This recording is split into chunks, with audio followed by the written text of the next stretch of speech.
హైదరాబాద్ గచ్చిబౌలి అంజయ్యనగర్ లో భవనం కూలిన ప్రాంతంలో సహాయక చర్యలు కొనసాగుతున్నాయి. ఘటనా స్థలాన్ని హైడ్రా చీఫ్ రంగనాథ్ పరిశీలించారు. అంజయ్యనగర్ లో అక్రమ నిర్మాణాలు తొలగిస్తామని రంగనాథ్ తెలిపారు. ఎవరిని ఉపేక్షించేది లేదన్నారు ఆయన.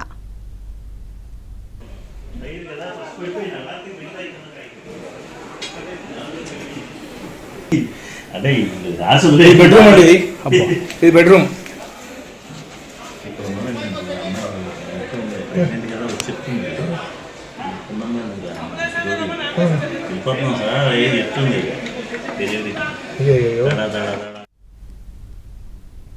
సిద్ధిలాల కింద 2 మృతదేహాలను గుర్తించారు. మృతులు మధ్యప్రదేశ్ కు చెందిన వారిగా గుర్తించారు. భవనం శిథిలాలు పడి పక్కన ఉన్న అపార్ట్మెంట్ లో 2కి గాయాలయ్యాయి. పక్కన ఉన్న అపార్ట్మెంట్ గోడలతో పాటు సామాగ్రి కూడా ధ్వంసమైంది. 50 గజాల్లో 7 అంతస్తుల భవనం నిర్మించడం వల్లే ప్రమాదం జరిగినట్లుగా గుర్తించారు. భవన యజమాని షాహిద్ కోసం 3 పోలీస్ బృందాలు గాలిస్తున్నాయి.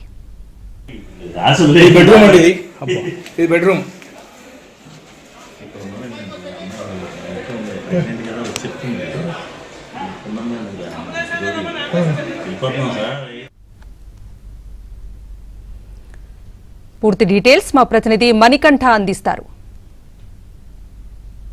గచ్చిబౌలిలో అంజయ్యనగర్లో నిర్మాణంలో ఉన్న 7 అంతస్తుల బిల్డింగ్ అకస్మాత్తుగా కుప్పకూలిపోయింది. ఆ సమయంలో ఆ బిల్డింగ్ వద్ద చిన్నారులు కూడా ఆడుకుంటూ ఉన్నారు. అయితే లంచ్ టైం కావడంతో ఆ చిన్నారులంతా కూడా ఇంట్లోకి వెళ్ళిపోవడంతో భారీ ప్రమాదం తప్పిందని చెప్పుకోవచ్చు. ఇప్పటి వరకు అధికారికంగా ఒకరు మృతి చెందారు. ఆ మృతదేహాన్ని కూడా డిఆర్ఎఫ్ సిబ్బంది వెలికి తీస్తూ ఉన్నారు. శిథిలాల లోపల మరింత మంది ఉండవచ్చని ప్రస్తుతం సిబ్బంది అయితే భావిస్తున్నారు. అందుకు అనుగుణంగా రెస్క్యూ కూడా చేపట్టారు. అయితే ఆ బిల్డింగ్కి ఆనుకునే కుప్పకూలిన సమయంలోనే అకస్మాత్తుగా ఆ శిథిలాలన్నీ కూడా పక్కనే ఉన్న వేరొక అపార్ట్మెంట్ మీదకు పడిపోయాయి. ప్రస్తుతం అపార్ట్మెంట్ వాసులు కూడా ఉన్నారు. అసలు ఆ సమయంలో ఏం జరిగింది, ఏమైందో కూడా తెలుసుకునే ప్రయత్నం చేద్దాం. అమ్మ చెప్పండి, సరే ఏమైంది, అసలు ఏ టైంలో కుప్పకూలింది ఇది? 1:30 టైంలో అనుకుంటానండి. పెద్ద సౌండ్ 1 అయిందేమో. చాలా సౌండ్ వచ్చింది. పెద్ద సౌండ్ వస్తే అందరు ఎత్తుకుపోయి అనుకున్నారు. ఇంకా మేము ఇటంతా పొగ దుమ్ము అంతా వచ్చేసిందంట. అందరు వచ్చి చూసేసరికి ఏమైంది, అది ఎప్పటి నుంచో మేము అనుకుంటున్నాం. ఆ లైన్ మొత్తం ఈ హాస్టల్స్ కట్టారు, సేఫ్టీ లేదు అసలు. మేము ఎప్పటి నుంచో పడతాయని డౌట్గానే ఉంటుంది మాకు. మా కాంపౌండ్ వాళ్ళు పడిపోయింది అనమాట. అది పడిపోయినప్పుడు మరి ఏం చేసుకున్నారో మా వాళ్ళు మాట్లాడుకున్నారు. మళ్ళీ వాళ్ళు గోడ కట్టించారు. ఆడ వరకు అయిపోయింది అనమాట అది. కానీ ఈ పక్కన కట్టింది ఈ రీసెంట్గా మళ్ళీ స్టార్ట్ చేశారు మధ్యలో ప్లేస్లో, కొంచెం ప్లేస్లో.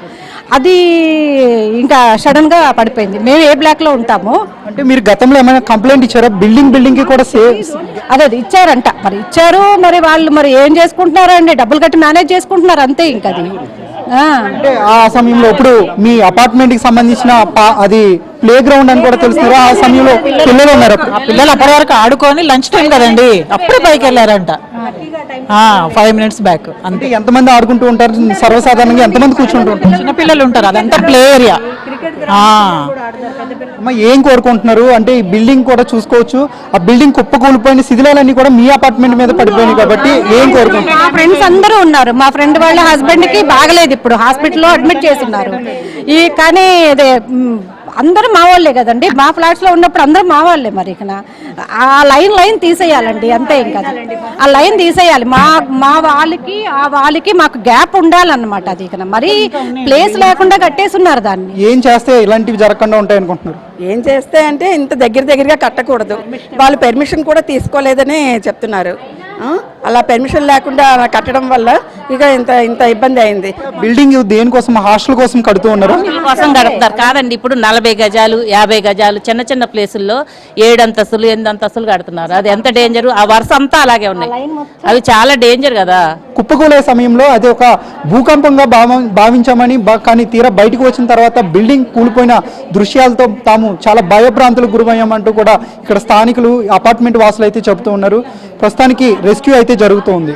వీడియో జర్నలిస్ట్ లక్ష్మణ్తో మణికంఠ, ఏబీఎన్ ఆంధ్రజ్యోతి.